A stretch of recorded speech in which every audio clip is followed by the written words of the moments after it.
Greetings, brethren, and welcome to another presentation from upa7.org. Today we'll look at the topic of new books, theologies, codes, doctrines, etc., which in the end can never proven to be true. What are we talking about?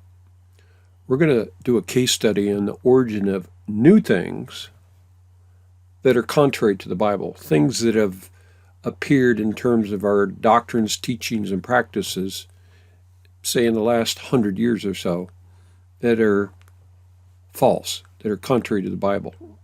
So we're going to address these questions.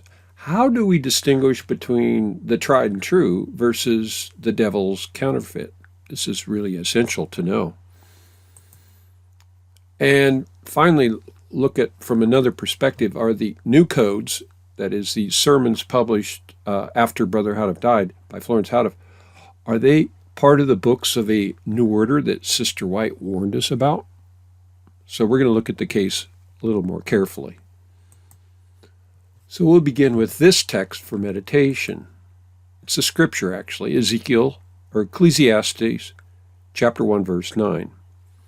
It reads, "The thing that hath been, it is that which shall be, and that which is done is that which shall be done, and there is no new thing under the sun."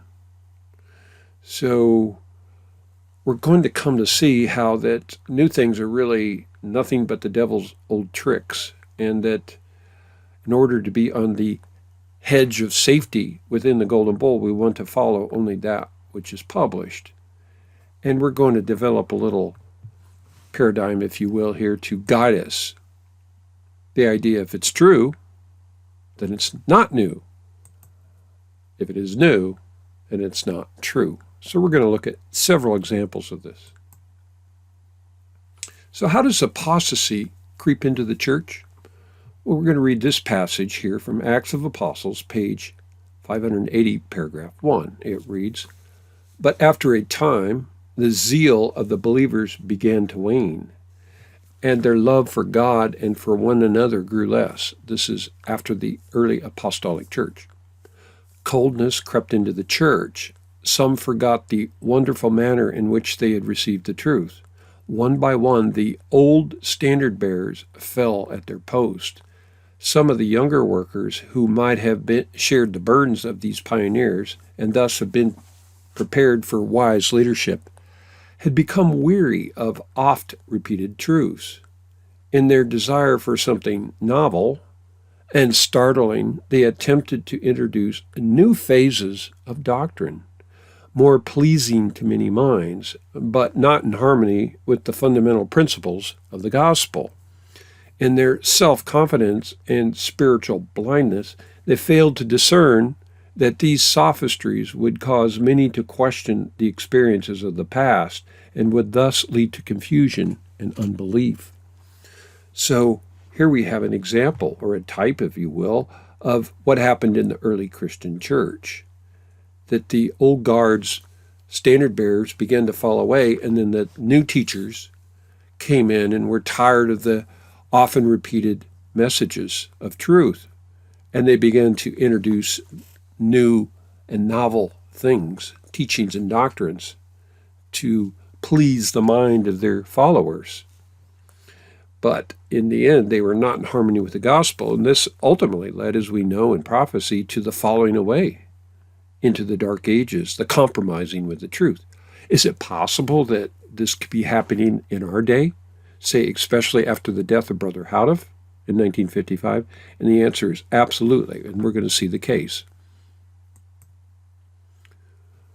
Let's look at this example, a dream that Ellen White had regarding her work. This is found in Testimonies, Volume 1, page 577. Let's read it. She said, "That night I dreamed that I was in Battle Creek looking out from the side glass at the door and saw a company marching up to the house, 2 by 2. They looked stern and determined. I knew them well and turned to open the parlor door to receive them, but I thought I would look again. The scene was changed. The company now presented the appearance of a Catholic procession. One bore in his hand a cross, the other a reed. And as they approached, the one carrying the reed made a circle around the house, saying 3 times, "This house is proscribed. The goods must be confiscated. They have spoken against our holy order." Terror seized me, and I ran through the house out of the north door and found myself in the midst of a company, some of whom I knew, but I dared not speak a word to them for fear of being betrayed.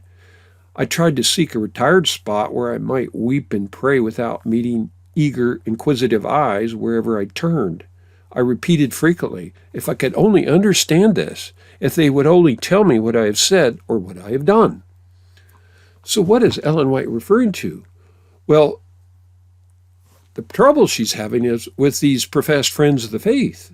She knew most of them, and they came and surrounded the house and attempted to, they prescribed it. It looked like a Catholic procession. So what's a Catholic procession? They do things by dictate. If you don't submit to their protocols, then you're branded a heretic. And the goods, the house was prescribed, the goods must be confiscated. It's referring to her works, her writings, her books. How is this happening today? Well, you look in an Adventist bookstore and go looking for Spirit of Prophecy books, and if you can find them, they're relegated to the back of the store, hidden from view. And what's prominently displayed out in front? Books of a New Order, books written by popular authors, not even Seventh-day Adventist. So the message, the peculiar message God has entrusted to us through the Spirit of Prophecy, is being diminished and sidelined. Is it possible that this could also apply to the original Shepherd's Rod message? And the answer is most certainly. So how is this happening? Well, Ellen White told us later that we're warned of books of a new order would arise. And we're going to read this passage, Selected Messages, Volume 1, page 204, page 2. It reads, "The enemy of souls has sought to bring in the supposition that a great reformation was to take place among Seventh-day Adventists, and that this reformation would consist of giving up the doctrines which stand as the pillars of our faith and engaging in a process of reorganization. Where does this reformation take place, and what would result?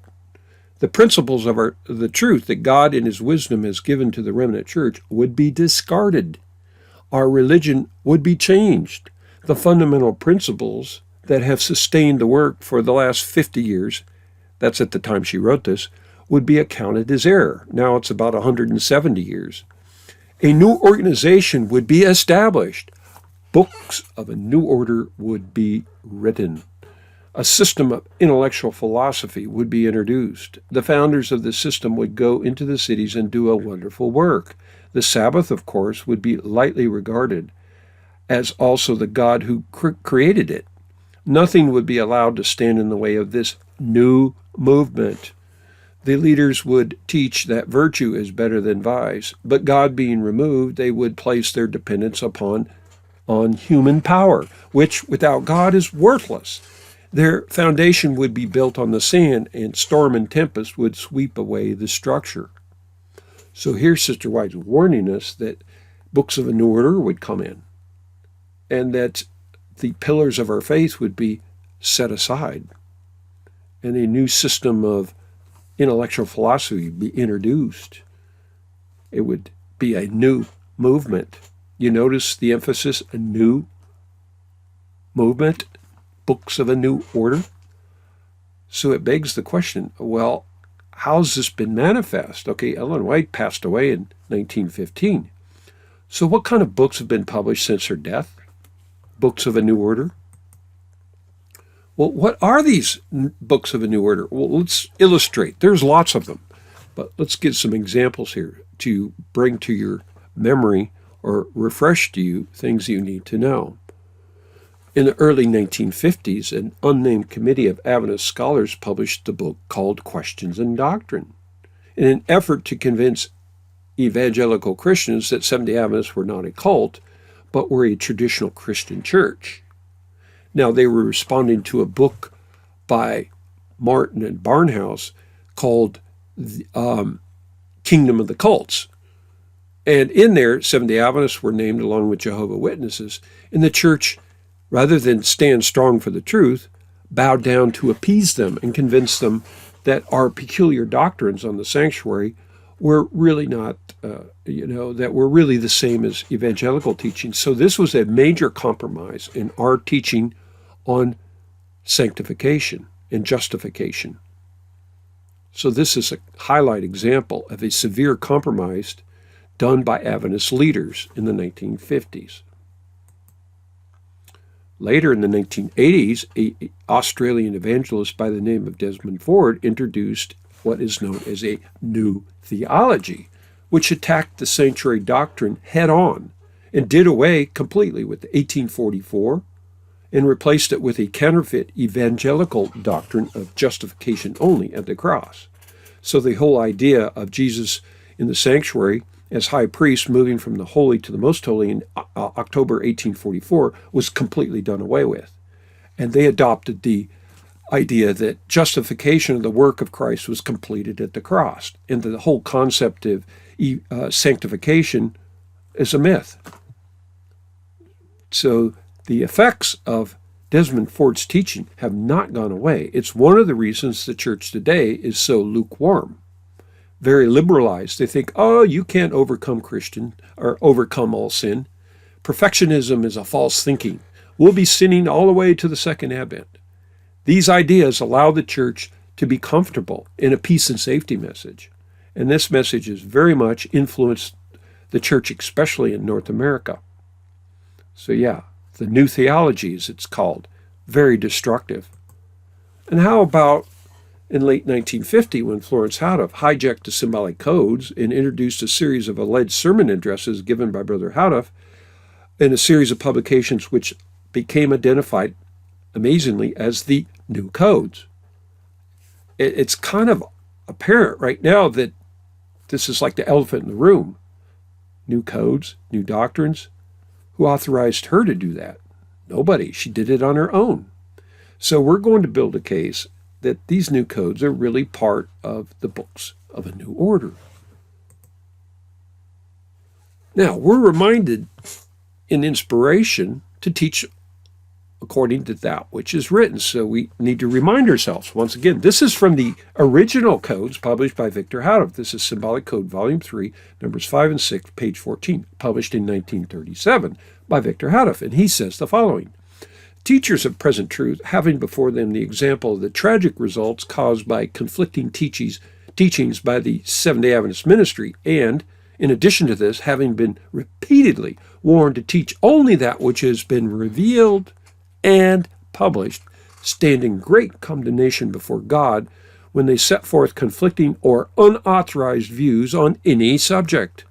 Be absolutely certain that you are teaching according to that which is written, not according to that which you may think should be or will someday be written. Failure to comply with this requirement will disqualify anyone as a worker in this cause. This is fairly plain. We're to teach only that which has been revealed and published in the original rod. So by this very warning, Florence Houteff has already disqualified herself as a worker in the cause.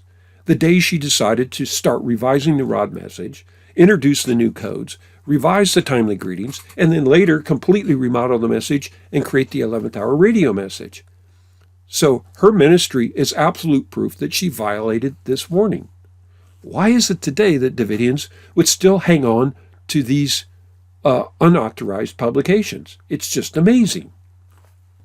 Directly contrary to what's published in the rod.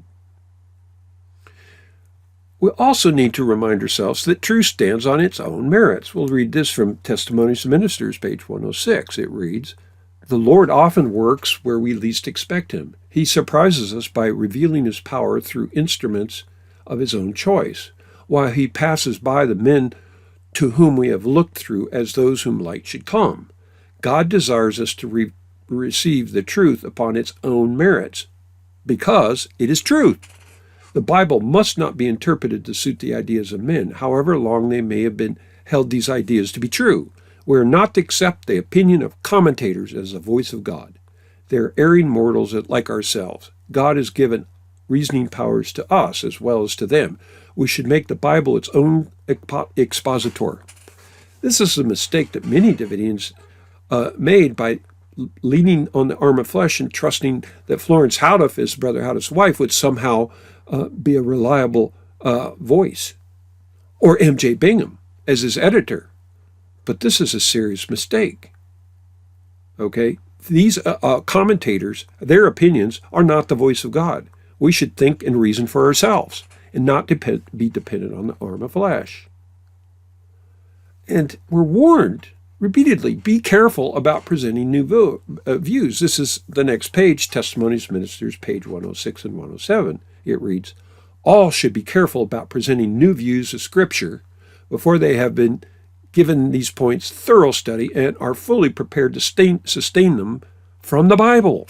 Introduce nothing that will cause dissension without clear evidence that God is giving a special message for this time. Ask yourself the question, did God give Florence Houteff a message that now we know is causing great dissension amongst Davidian sectors? The answer is absolutely not. We're warned, but beware of rejecting that which is truth. The great danger with our people has been that of depending upon men and making flesh their arm. Those who have not been in the habit of searching the Bible for themselves or weighing evidence have confidence in the leading men and accept the decisions they make, and thus many will reject the very messages God sends to his people if these leading brethren do not accept them. How is it with you, Davidian brother or sister? Are you depending on the ministers or the porter, prophet, president, vice president of your association to tell you what is truth and what is error? Then you are under a curse because you're leaning on the arm of flesh rather than thinking and investigating for yourself.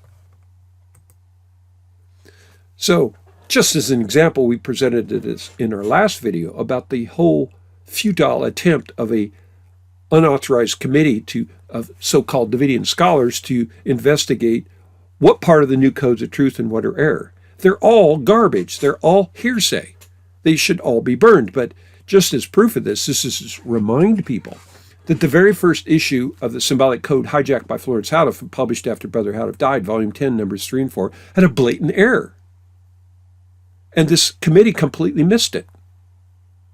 Oh, they're claiming now, oh, well, it was pointed out to us. No, it wasn't. That committee skipped it. It was on to the next code. It wasn't until somebody commented in the chat box that Brother Graham saw it and brought it to their attention. Otherwise, they would have skipped the whole thing. So it just proves you that you cannot rely on so-called leaders from Bashan, Waco, or Mountaindale to decide what is truth and error. Decide for yourself. And in this case, the particular one highlighted in the previous video, check the link in the description box below, was on page 21. The executive officers appointed this unauthorized usurpation of Florence Houteff, presenting new views how the leadership or organization was to go forward. Huge controversy, destroying the office of president. So the whole method of study and analysis quickly exposed itself to be superficial bias and utterly worthless. So who are professed friends who destroy the original Rod message? Well, here's a picture of Brother Houteff with his wife Florence and M.J. Bingham and his lawful first wife Genevieve. Now, how could we know back then, how could they have known that two of these people would become the architects of major apostasy amongst Davidians after the death of Brother Houteff that would live through with us and haunt us to this very day? So time and chance would reveal that the two highest agents of apostasy against the original Shepherd's Rod message would be none other than Brother Houteff's closest associates. Florence Houteff's legacy of adding and subtracting to inspiration, most notably the new codes, have left an indelible mark on the message. And M.J. Bingham followed suit by using the said new codes published by Florence to build up a train of errors published in his bogus Timely Truth Educator. Now, we've documented this in videos on the 42 months, the Solemn Assembly, and the Confederacy in Isaiah 8. Please check the links in the description box below to follow up on those presentations done earlier this year if you're not familiar with them. So what's the source of all these deadly errors? Well, it's none other than unauthorized new code sermons published by Florence, and here are copies bundled up nice and sweet at Andrews University. They think this is all the work of Brother Houteff. Little do they know that these are unauthorized publications, books of a new order, and archived there to deceive the naive and unread. And of course, these errors perpetuated in those new codes are continued on through the Timely Truth Educator by M.J. Bingham and his protege Don Adair and his books. These are utterly worthless piles of man-made dung and should be rightfully burned. This is one of the major reasons Davidians are so confused, because they follow false teachings coming from these men. So what is Davidians' only hedge of safety? According to Jeremiah chapter 6, verse 16, it said, "Thus saith the Lord, stand ye in the ways and see, and ask for the old paths, where is the good way, and walk therein, and ye shall find rest for your souls." But they said, "We will not walk therein." That's most Davidians. They said, "Oh, we're not going to walk in the old paths, the old original shepherd rod message. We're going to follow new innovations, championed by Florence Houteff and M.J. Bingham and perpetuated by others." Yes, beloved, there is safety in the old paths, the old doctrines, the old teachings. That's the only hedge of safety, is get your doctrine, brother, sister, from the golden bowl. Now, just another insight, another way to sync the new codes, right from the rod's message itself. Let's look at this statement. Symbolic Code, Volume 1, Number 8, page 9, paragraph 9. This is published by Victor Houteff, of course, 1936. He's quoting Ellen White, 5 Testimony 696. Let's read this quote. "And now to all who have a desire," this is Ellen White speaking, "to all who have a desire for truth, I would say, do not give credence to unauthenticated reports as to what Sister White has done or said or written. If you desire to know what the Lord has revealed through her, read her published works.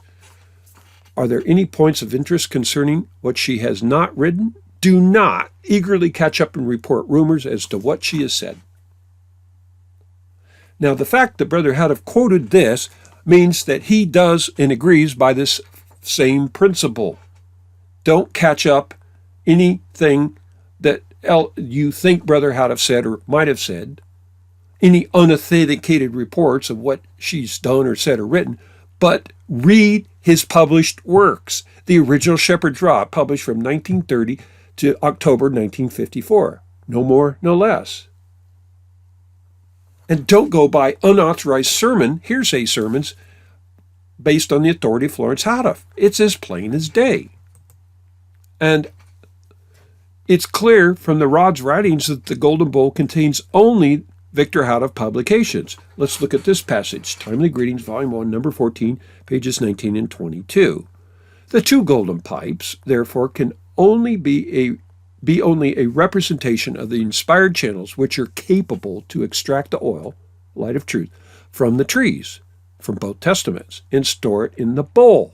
Notice in brackets, books, not hearsay, sermons, but books, "for the tubes ministers to convey to the candlestick, to the churches.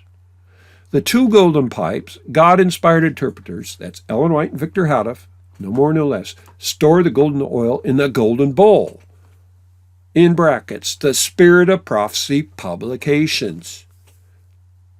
What Ellen White and Victor Houteff published, not what they claimed to publish or alleged, or what people thought they published, or what they thought they heard them say in a sermon, but what is written.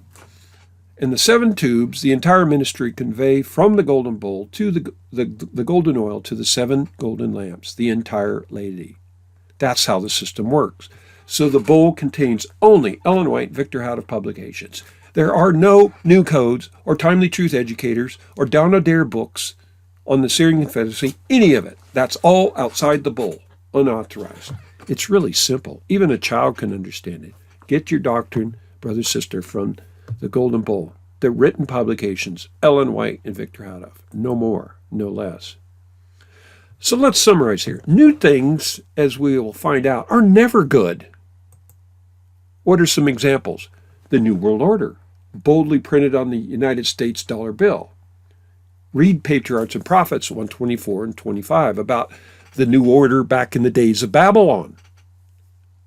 The Tower of Babylon, that was a new order.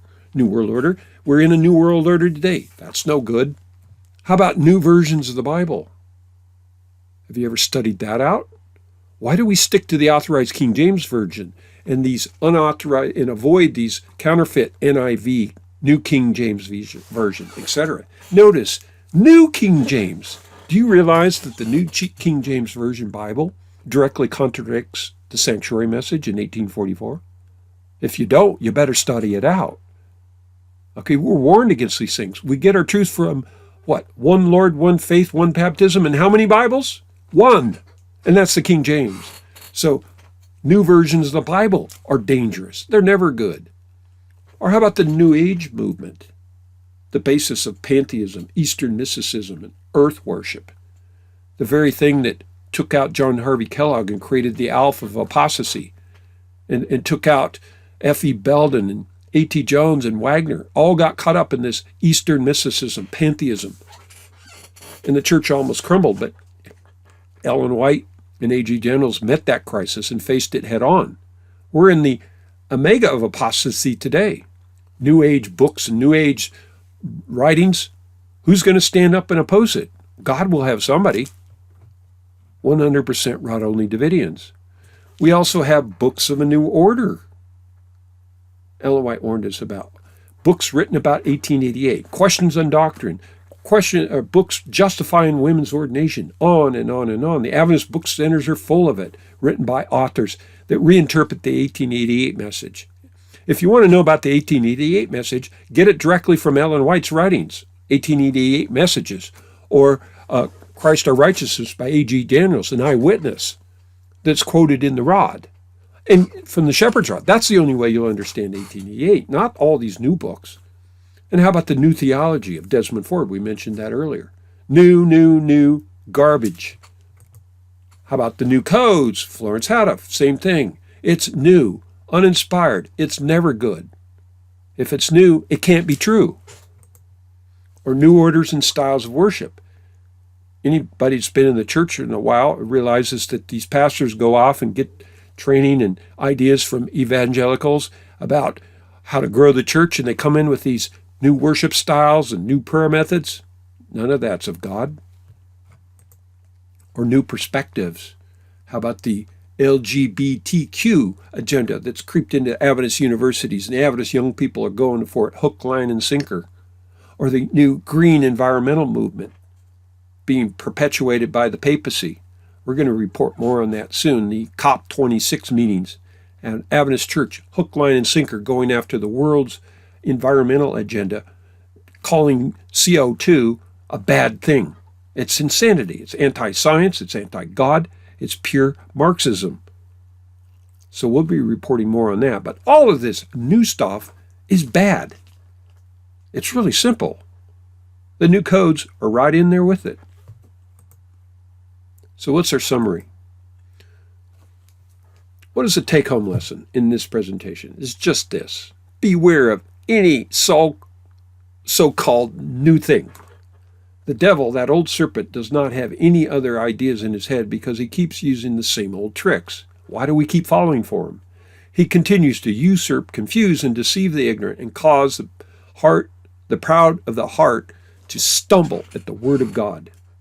God is calling us back in revival and reformation, back to the original Shepherd's Rod message and the standard found in the Golden Bowl. Don't be content or be confused by the new code teachings and their train of errors. And that's just the problem. We have inherited a multi-generational doctrinal apostasy emerging from the new codes that cannot be easily uprooted, as it serves the foundation of most Davidian teaching coming from Bashan, Salem, Mount Dale, and Waco.